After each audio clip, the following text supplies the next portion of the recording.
আপনাকে ধন্যবাদ। আপনি যেমনটি বলছেন এই মুহূর্তে রয়েছি সাভারের রাজধানীর প্রবেশ মুখের সাভার থানা স্ট্যান্ডে এবং আমরা প্রায় ৩৫টিরও বেশি যে সাভার, ধামরাই, আশুলিয়ার এই এলাকার যে পেট্রোল পাম্পগুলো কিন্তু তেল সরবরাহ বন্ধ হয়ে গেছে।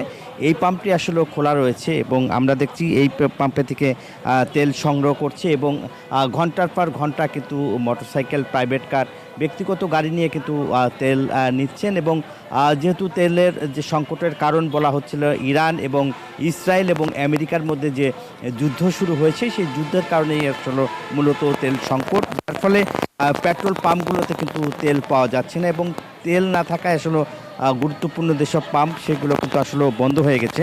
এবং পেট্রোল পাম্পে আমরা যদি দেখাই যে এইখানে যে পাম্পটি রয়েছে সেই পাম্পে কিন্তু অনেক ভিড় রয়েছে এবং প্রতিটি মোটরসাইকেলে কিন্তু 200 টাকা করে তেল দেওয়া হচ্ছে এবং প্রাইভেট কারে কিন্তু 1000 টাকার বেশি তেল দেওয়া যাচ্ছে না। এবং আমরা যদি আপনাদের একটু দেখাতে চাই যে এখানকার ব্যক্তিগত গাড়ির সংখ্যা কিন্তু ঘন্টার পর ঘন্টা রয়েছে এবং সেখানে কিন্তু যে মূলত তারা অপেক্ষা করছে এবং একই সঙ্গে আমরা যদি বলতে চাই যে পেট্রোল পাম্পগুলোতে আসলে ভিড় করছেন এবং এভাবেই আসলে তেল সংগ্রহ করছেন। এই ছিল আমার কাছে পেট্রোল সংকটের সর্বশেষ। ফিরে যাচ্ছি স্টুডিওতে।